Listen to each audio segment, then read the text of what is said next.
the the second round already from the Infinity qualifiers, and I think this is the third qualifiers. Maybe the fourth? I think the third. Third. I'm gonna keep it to the third. We're actually seeing Questionmark versus JACKPOT. Questionmark, who's been pretty high rated in the previous qualifiers also, but hasn't been able to manage to secure a spot in the finals. I will take their chances once again today. And actually, well, it's the only team I'm semi-familiar with, so yeah. Then we're gonna hopefully follow them, or follow the team that they lose to, if they lose.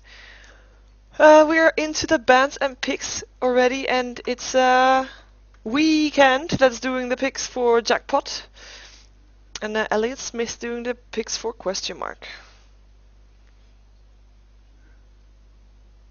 They don't know what. Well, their first ban, and first ban is usually pretty fast, standard.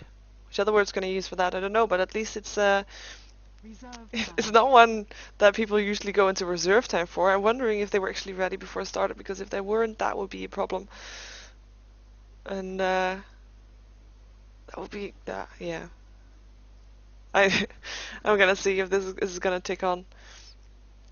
If both teams were actually ready for this game, rather than just the person who started the match. Because it seems pretty obvious that they can just ban Invoker, or Furion, or Tidehunter, or Lone Druid. Don't ban Lone Druid. I want to see Lone Druid. Lone Druid is fun. But it would be quite weird if they don't ban anything soon. I mean, I think the only reason that can be that is that they're AFK. I don't know if you automatically ban something out of it, or if you run out of time. As in, if you automatically random a ban, or if you don't ban anything at all. So we're gonna see that first. But it looks like Weekend is AFK. There's no other explanation. So that's a good start for this match. And it will probably mean that we're gonna have a remake. I at least hope so for JACKPOT. Definitely hope so for JACKPOT. Oh, they have an anti-mage ban. In 4 seconds remaining. They couldn't have been discussing that all the time. But yeah, that's all the bonus time gone for JACKPOT, so they don't really have that much extra time left over to do something with the picks and bans. They're gonna ban out Leshrac next. Actually, solid ban. We don't see him banned that much, but if he's not banned, he's usually picked up anyway, so it's a good ban regardless. It also means that since they have first pick, they don't want to pick him up themselves. We still see Invoker, never mind, we don't see Invoker anymore in the pool, is being banned out, but we do see Lone Druid still there, and Tidehunter, and Furion. So one of those three is gonna go through regardless. Same as for maybe also a Darkseer. We don't see him banned in the first round ban pool that often anymore, but he's still a solid hero to have. Yeah. And Weekend is taking his time for this this ban. It's a tricky one, and they're actually gonna ban out the Night Stalker, so that means that they leave all the heroes that I just said are still able to be picked up, and that also means that the ones that is banning out now, and we see the Windrunner being banned out, so we still have the Lone Druid and the Tidehunter and whatever other heroes I just said, the Darkseer and the Furion, and the Shadow Demon. It's gonna be a Shadow Demon. Shadow Demon, I am a fan of him if he's being played properly. I saw him being played properly yesterday, and he was really fun to watch. Oh, I forgot Chen almost. Yeah, Chen's being picked up, Tidon being picked up. Solid picks.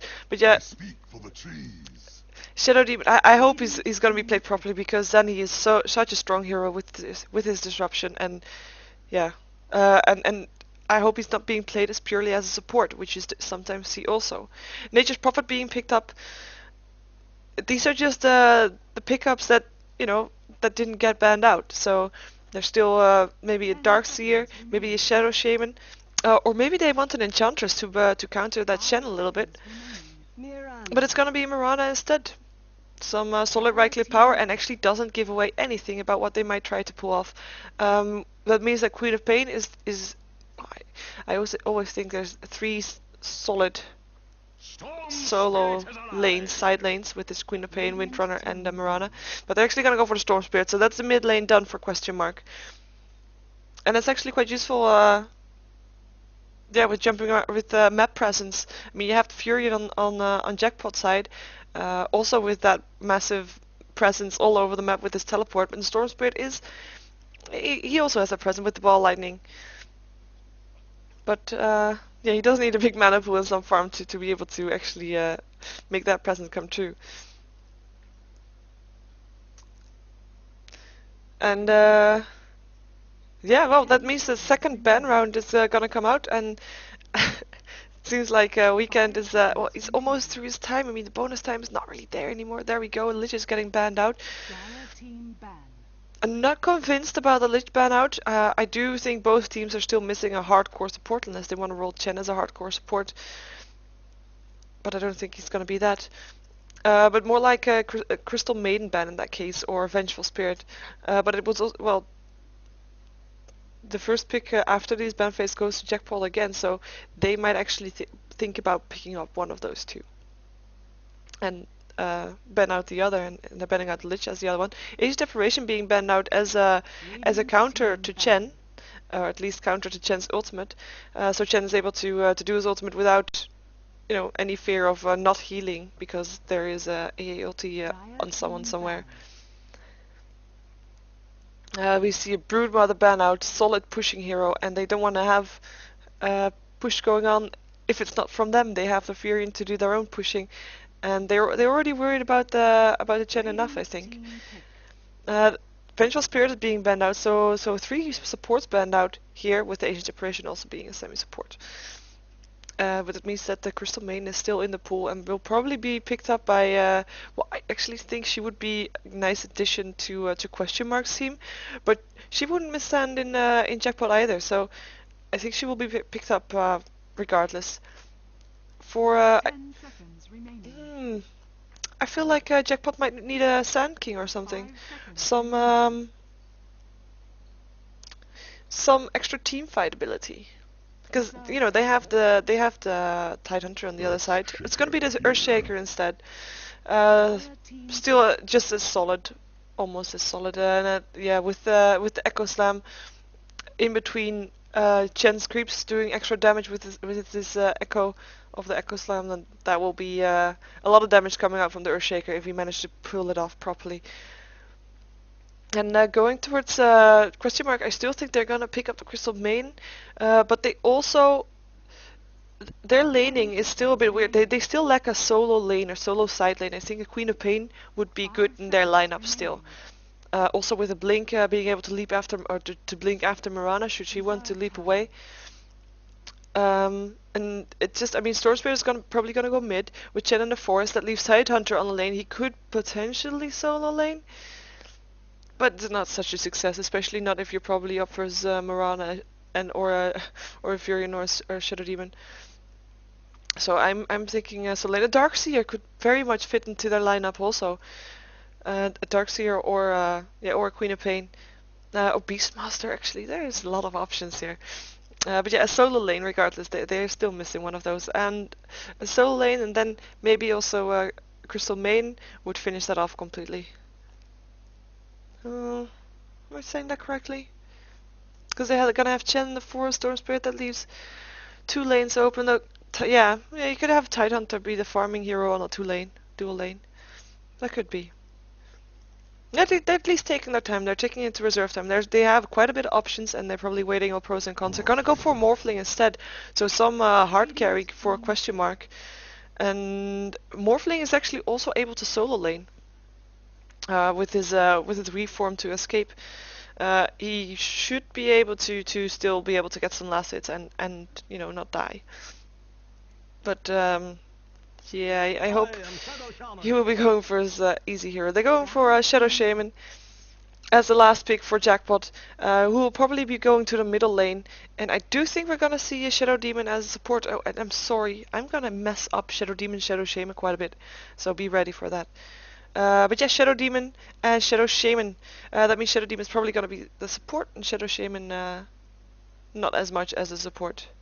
just being in the middle with the side lane with the Earthshaker. Probably have a dual lane with the Earthshaker and the Mirana and the Shadow Demon with the Fury and solo laning side lane. The Venomancer is going to be the pickup for last pickup for the Questionmark, and that is some carry for them.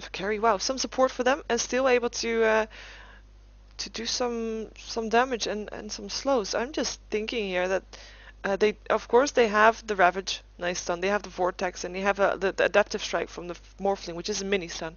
But I think they're missing some Disable, because the other team does have they can chicken something, hex someone, sorry. They can shackle someone, they have a Fissure, they have an Arrow if it lands properly, and they have the Disruption, so quite a bit more Disable from JACKPOT there. I'm just gonna go over the teams to introduce them to you, so you know who's playing what. We see 1923 on the Tidehunter going towards the top lane together with Elliot Smith. In the middle lane we'll probably have the Storm Spirit. There we go, Storm Spirit being played by Slee.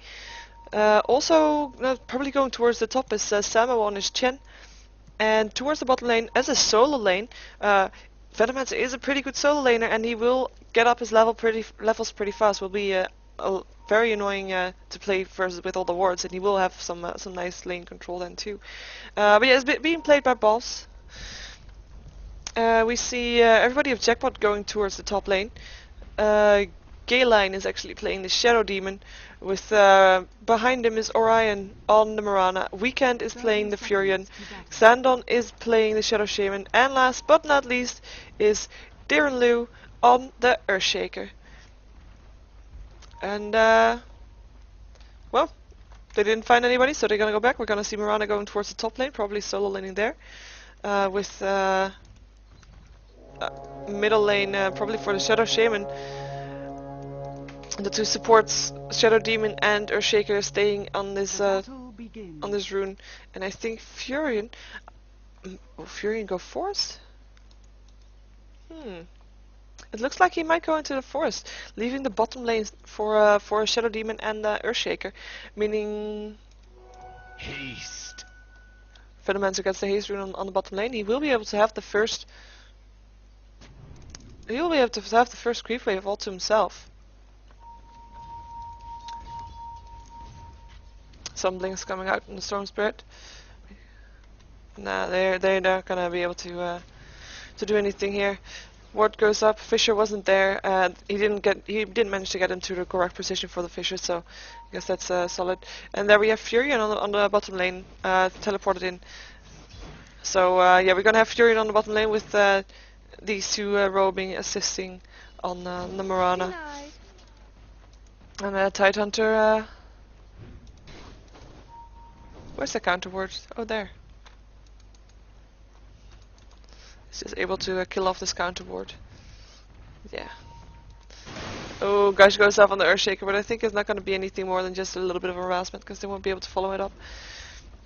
So it's going to be tri-lane versus dual lane, and I think they get the... Well, I think Morphling will still be able to get a bit of farm. I mean, the harassment from the Shadow Demon is normally pretty annoying, especially if he gets his Shadow Poison leveled up. And Morphling or not, that's gonna be very annoying. But there he is. Does he want to go for something? No. I actually think this is gonna be the place where the first blood is gonna happen, so that's why I'm staying here a bit. Because these two will be very careful the whole time, probably, and we'll be able to do some right click, and maybe with the Gale, Venomancer might be able to get a first blood in the Nature's Prophet, but he will just be able to teleport out if he thinks he's gonna go die. So. With no stun on the Venomancer, he won't be in any trouble, theoretically. So, you know, if it does happen, my apologies. There actually is the Gale, some wards going on. Each tree making use of the shadow from the tree to get a hit on the Venomancer, but he won't be able to do anything. As in Venomancer will be able to kill him off. This is not enough damage yet. But if he does it again, then there might be a good chance. And also, if he gets the next skill level on the Poison Sting, will even be more annoying. We see Invisibility Rune being picked up by the Storm Spirit. So I'm curious when he's going to use that one. And in the meantime, the top lane is still dancing around. Trying to get into good positions for and the first blood, and to still be able to get some farm. Ooh, disruption on the Tidehunter. It looks like they want to go for him. Fisher is there. Furion is there with the Sprout, but Furion is getting gust, and there is the Chen actually doing quite a bit of damage. Weaveling is there. Weaver. Whoa! First blood's going towards the Chen for the Furion. Teleported in too blind, I think. And this Shadow Demon is taking a lot of damage, has also got this Anchor Smash, and there's the Weave from Weaver. One right click for the Shadow Demon, might be able to finish him off, but he has the Gale, and Mirana is giving Morphling a hard time. Earthshaker actually getting the last hit on him, so he dies. And that's a 1-for-1 trade, but the first blood is gonna go towards the Chen, with Furion blood on his fingers. Or in his hooves. On his staff, probably, because, you know, he's a caster. On the floor. Never mind. So yeah, nice attempted gank from Furion, but he did pay for it with his life for that, and he was just a little bit too far out. And the support coming on after disruption was just not fast enough. I mean, Furion was there, but Morphling was still giving some trouble to Mirana and the Earthshaker, who just didn't follow up on the disruption because of that. But that did make it possible for them to also pick up a kill on the Morphling. So all in all, not that bad of a trade. Because, you know, you'd rather see a Morphling dead than a Tidehunter. Than a Furion, I think. Yeah, I think so. Not 100% sure though. Yeah, there was a time where Venomancer had a free farm just now. So he has 23 for 9, while Furion has 6 for 1. So Furion not having the better of this lane. And he's even with his time away, 6 last hits for 4.5 minutes is not a lot. Who is gonna teleport? We're gonna see Storm Spirit in some trouble. He will be going down. Shadow Shaman getting the last hit with the Ether Shock, it seems, and yeah, that was a good teleport in from the Furion, who will be moving back towards his bottom lane. And yeah, Earthshaker and Shadow Demon were there, and they can just do that because Mirana has her leap, and she will be able to just be fine on the top lane, because there's not that many disables. I mean, there's a Gush which will slow her down, but she'll be faster after her leap. There is a Centaur which will be able to stun her, but all not that grave. And she'll just harass the Chen a little bit. Venomancer putting a lot of pressure on this tower with his wards. His wards are level 3 by now, so that will do a lot of damage. And because of that, there is some support incoming for him. Gonna see if he is able to deal with that. He shouldn't know by now that they're missing on the map, so he will be very careful. He will take the tower though, so it's definitely worth it. Gale goes off on the Prophet. He will be able to right click now. Disruption is there. The ward is being annoying. There's the Fisher, and he will go down. Right click will go to the Shadow Demon, and look at those wards doing so much damage to the Shadow Demon. He has to actually back off to be able to not to die from that. Those Venomancer wards, man, so much damage. Level 3. And yeah, especially the early game. We see Mirana being in a little bit of trouble. She already leaped away, so she won't be able to do so again for a while, but she will be just fine. The tower, however, won't be that fine. It will get pressured quite a bit, and I don't think they will take it, but I might be proven wrong. That's some two tower pushes, one successful and one you know, a little bit of health in a very short period of time, and there's nothing really that Mirana can do to stop that. In the meantime, we see Storm Spirit having his invisibility rune, and he's level 6, so I think he will be able to take this if he puts on the Vortex fast enough. There's the Gale, there's the Vortex, there's the damage, a lot of damage. Venomancer getting the right click on him. Prophet's ultimate going through, but doesn't do anything anymore. Yeah, that was a nice Gale. Nice use of invisibility rune also, and nice that Venomancer was there to help him out. We see Weekend continuing to farm on the bottom lane. He did get a little bit more last hits, and actually Shadow Shaman is the most farmed hero on the map from JACKPOT, so he's not doing bad at all. There is, however, a lot more farm coming off on Questionmark side, but that's also because of the towers. If we're gonna see the gold graph, it's almost 2k in advantage for Questionmark. So that's it's a tower. It's Yeah, there's a tower in his farm, so that's quite a bit. As they're 1 kill behind, of course. And it seems like like JACKPOT wants to do something in this middle lane, having both of their supports on this side. But Venomancer is making sure that they have vision on them the whole time with his wards, giving some free gold also though with it. And Venomancer's gonna stay in the middle lane while ooh, Storm Spirit! Well, Storm Spirit finishes off the the Furion. He was able to get a Vortex on and Lightning Bolt in, and that's all he needed to do to get a kill on him. Regeneration. And I think that this Venomancer wants to actually get a kill on the tower, which is why he was still there. But he's gonna get fissured. But here Storm Spirit once again Vortexing on the Shadow Shaman, who will go down. But as does the Venomancer, who got war trapped. And yeah, Earthshaker won't be alive much longer either. From the Storm Spirit, who still is back to full health and almost full mana due to his bottle charges. And there he goes. He wants to go for the Shadow Demon, and he can do so. Dominating Storm Spirit, triple kill for the Storm Spirit, and it was only him here. Oh yeah, well, and the Venomancer, but Venomancer is gone, so you know it was only him. So he's 4 for 1, and that's a really good job for him. While Morana has got no kills yet, didn't die yet also though, and yet 2 deaths only for the Nature's Prophet. It's 2 deaths already for the Nature's Prophet, I should say. Sorry. It's gonna be tricky. I think we missed a kill on the top lane. Earthshaker killing off Chen and the Tidehunter, and yeah, Morana actually dying before that to the Morphling. Gil goes off on the Shadow Shaman, but they'll just back off. Sorry, missed some nice action there, I think. And that those kills make the kills graphs almost even again. Look, the Shadow Shaman slowed from the Gale. And here we go, reinforcements.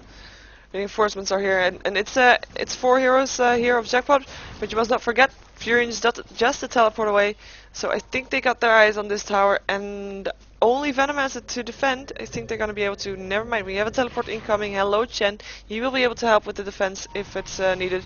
Chen getting disrupted. Gil goes off, but doesn't hit anything. Venomancer being turned into a chicken. Shackle shot on the Venomancer, but there's no follow-up. Arrow hits on him, but he will get teleported home soon. There we go. He teleports home with Chen's Holy Persuasion, I think it is. Gush goes off on the Earthshaker, who still managed to get a stun on the Morphling. Morphling taking a lot of damage, having to back off. There is a pause. Nature's Prophet pausing the game. Shadow Shaman disconnected from the game. Shadow Shaman is here somewhere. There he is.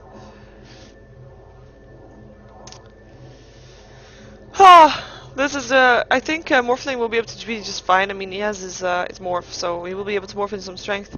I'm just gonna check if I had the thing. It was Holy Persuasion. There we go. Yay. Chen has almost finished off his well, it's 900 gold away from his mech. That will be helpful. Still doesn't have boots though. Yeah, I think this Shadow Shaman is in a bit of trouble. There's 7 seconds cooldown on the Gush, but there will be mana for it afterwards.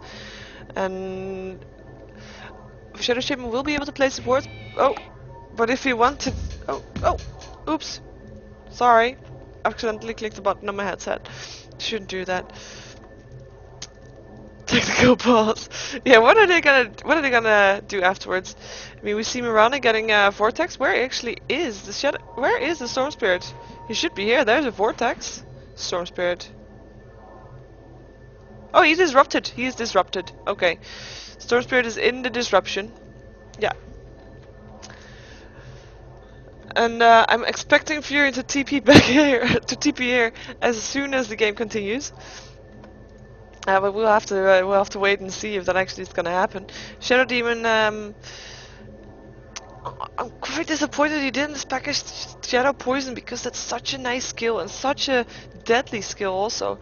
And I basically only need like 1 disruption to be able to have a successful disruption. If you have 1 point in disruption and go Shadow Poison after you also got 1 point in Soul Catcher, that will do so much damage and you'll be able to be so strong. But I guess he's playing support here, so he doesn't need that as much. Sorry, gotta move the cat. Sorry. There we go. Reconnect back to the game is Shadow Shaman. Yeah, you know what I mean.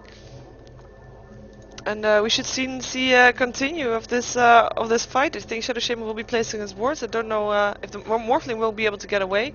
I think Marana is looking at her end after the Shadow Shaman is out of disruption, but he's only just been put in disruption, and with the disruption of 7 seconds, I think he has still 6 seconds in the disruption, but the vortex is there, almost out though. So yeah, she might be able to get away. She doesn't have a leap.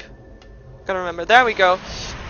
Shadow Shaman, what are you doing? TPing out, but he won't be able to do so. Tidehunter finishing him off.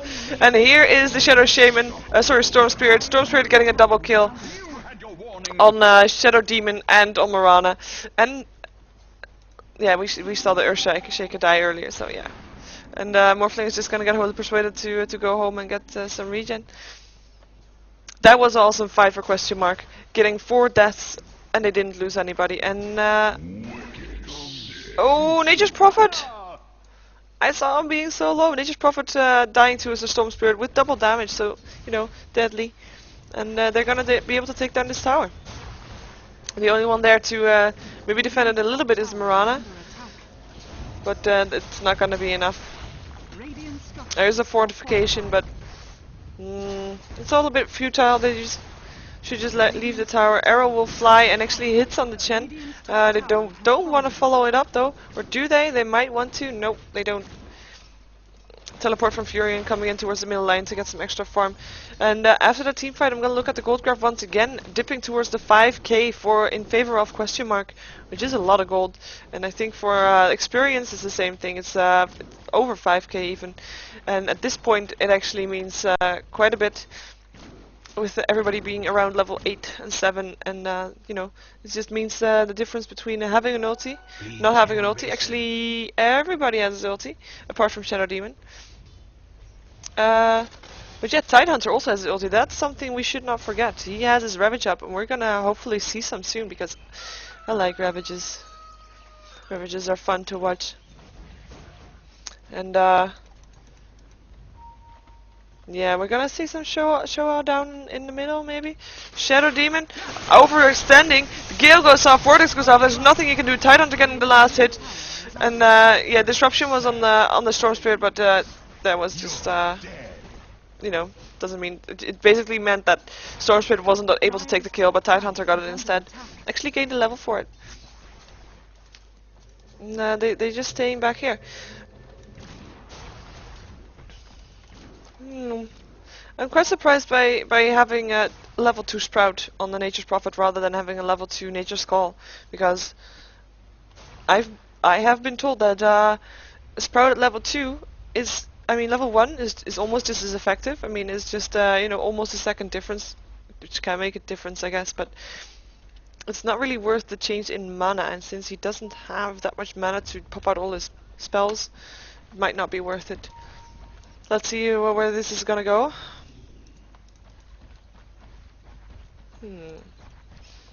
Jin is just moving around a little bit. They're on the hunt. Oh, and they're gonna find something. There goes the Fisher.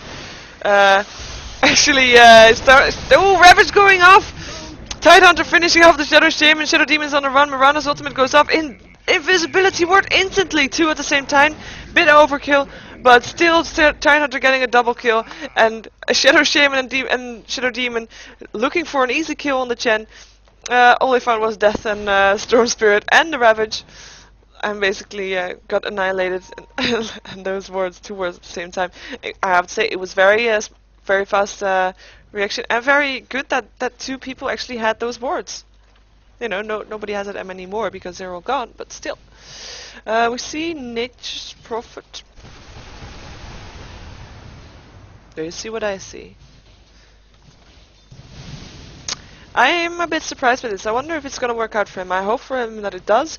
Actually, it does, because he just managed to finish off the Venomancer. Let's see where he died. He died on the top lane, and yeah, that is probably an easy kill for the Nature's Prophet, who was just able to TP in and Or, you know, walk in, do Zagon and get a kill and move back out again. Yeah, Storm Spirit just happily farming. I could show the gold graph again, but it's still in favor of Questionmark and it's dropping down further towards that 10k mark, even though it's 7.5k now, but you know, steady line, so. There's a mechanism up on the Chen. No boots yet still, but he almost has that complete, so he will be getting those shortly. I think this Shadow Shaman is looking for a BKB as a first item, although I'm not 100% sure that it is actually what he's going to go for. It might also be Acronyms, but I don't think so. Shadow Demon doesn't have a lot of items to go on at this time. But also doesn't have a lot of farm, I think. The 9 last hits died 3 times, so that will be very painful. And the difference in kills is quite even. I have to say, the difference in deaths is quite spread out over the Radiant. I mean, there's not one with a lot more deaths than anybody else. Haste rune for the Storm Spirit, who's just finishing his bottle running around, but before he picks up the regeneration, I reckon. There we go. Yeah, he just finished off the Shadow Demon, as you saw, doing a lot of damage. And he can just, I think at the moment he can probably roll in Vortex and kill anybody on the map.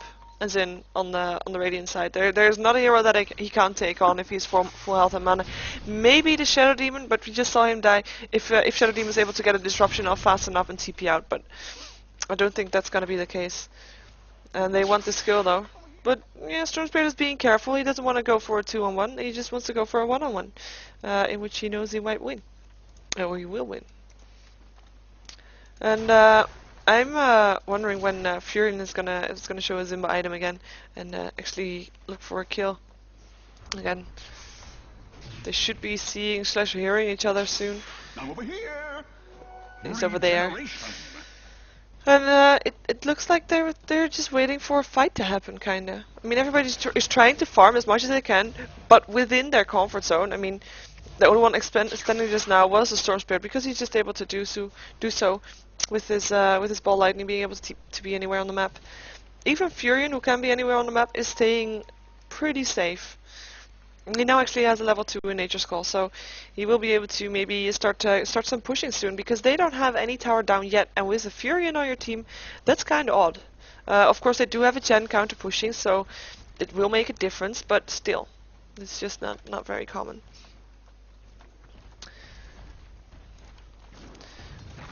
And Morana has a Ring of Aquila now, and the Blade of Alacrity. Yeah.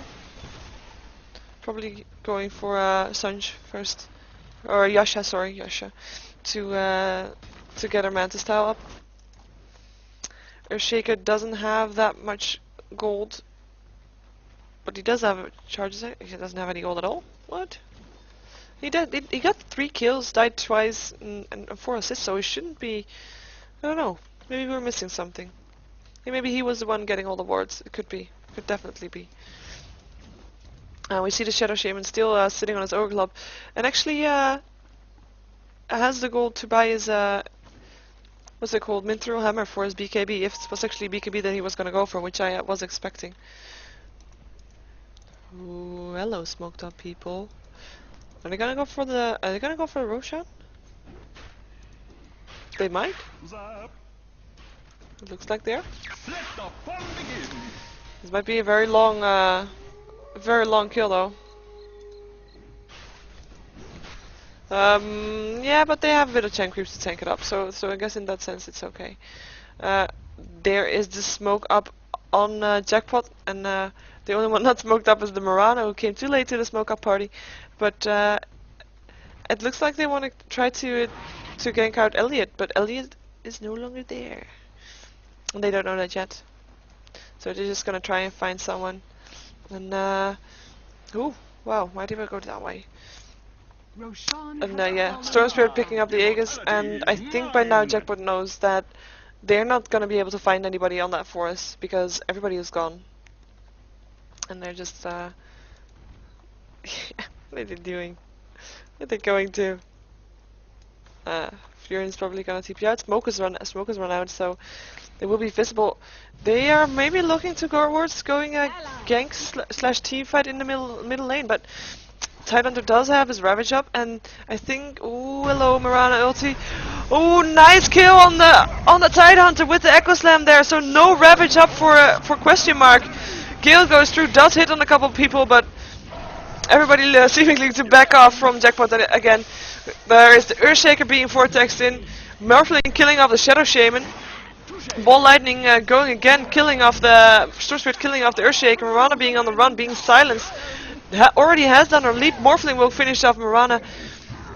It started out so good with cancelling out the Tidehunter, because then they didn't have to think of the Ravage, but then there was everybody of Questionmark able to follow up so good, and also with the Venomancer also doing so much damage, Gale going through. It was just too much, and I have to say, the mech got used, yes. Chen's ultimate didn't get used, so they just missed a little bit of damage there, I think. Maybe coordination on who to go for. But yeah, Morphling. They went on Morphling at some point, and he was just able to morph out of his agility into strength, making him able to survive in his Sprout. And the only one for for Jackpot to be alive was the Nature's Prophet. I wonder, was he actually there? I don't think he was. Dagon is not on cooldown.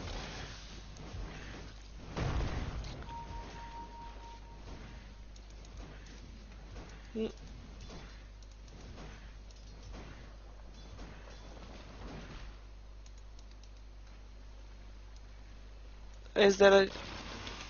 Oh. I thought I missed some text, but no, they're just gonna continue. This is not a 20-minute GG. Not a chance. But yeah, that team fight made the gold graph be even more in favor of Questionmark. Now over 10k, and actually the experience graph is over 15k, so that's even a huger difference. And that's mostly because, well, it's mostly because Jackpot has been staying together for a long time. Nice drawing on the minimap. You're gonna see if what they say is true. We have Gush on the Nature's Prophet who's trying to get away. He is TPing himself out, but the Depth Strike is there. He will die, Morphling in the last hit. It was so close, so Vortex is gonna Vortex, or Storm Spirit is gonna Vortex the Earthshaker, who will go down. And yeah, the rest of Jackpot is just gonna go away from this, because they know that this tower is lost, and they're just gonna try to get some farm in, because they're very behind on farm and on kills also.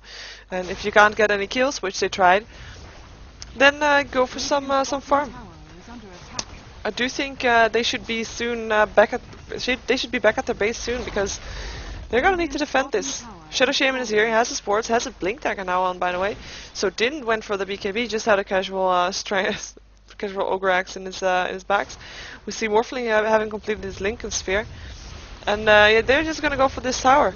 And there's not a lot of defense coming in yet from Jackpot. We hear Mirana's ulti. Wonder what they're gonna do. The Echo Slam is off cooldown. There's the Ravage. Earthshaker gonna go down very fast by the Storm Spirit. Storm Spirit next target is Nature's Prophet, who goes down very fast also.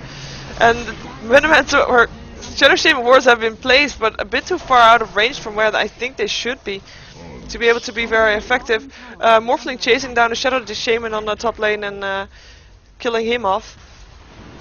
An arrow will hit in the Storm Spirit, but Gush is there to scare the Mirana off again. And the Gale on the Earthshaker is doing so much damage also. Disruption gonna be on the Chen, but I don't think it's gonna be enough to kill him. Actually, it might be. There we go, Mirana getting the last hit. Chen buying back to the game. He doesn't want to be out of this fight. He wants to be in this fight, so he's gonna buy back and come back probably. Vortex on the Mirana. Morphling there to help. Depth Strike doing a lot of damage. Storm Spirit taking the kill. And they're just gonna continue bashing on the barracks, because they're able to do so. In the meantime, Chen is almost back in the middle, actually walking past the tower. And there goes the GG from Galeline. And that means that Questionmark will take this first game in the second round, because they got a walkover in the first round, as the Jackpot, by the way. So we're gonna see Questionmark facing, I don't know yet who. So we'll find that out soon. But at least Questionmark still in the race towards the title. Oh wow. I'm not gonna say that sentence because that sounds scarily like some TV program. So yeah, question mark going on to the next round. And we see Morphling buying a Dagon. Just because he can. Nice tornado doing a little bit of harassment in the base. Oh. By Shadow Demon. Vortex on the Mirana, but Mirana is no longer in the game, so can't do anything to fight. But Zero is still in there, doing a Fisher, and that's actually no. Xandon is still there, and Weekend is still in there too. So it seems like Questionmark are actually forced to do this until they actually take the throne. Throne Ancient. Nice steady Fishers going off. Ooh, Chen. Ooh, Chen. Ward Trap goes off. Nature's Prophet dagging him into death. And that's the second time Chen died. And this time he doesn't have buyback.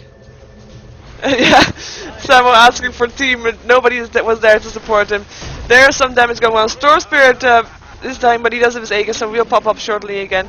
Venommancer is locked between trees, but he won't be able to get killed. There's the Storm Spirit doing a lot of damage, finishing off the Shadow Shaman, and yeah, Earthshaker didn't have a chance there. Double kill for the Storm Spirit.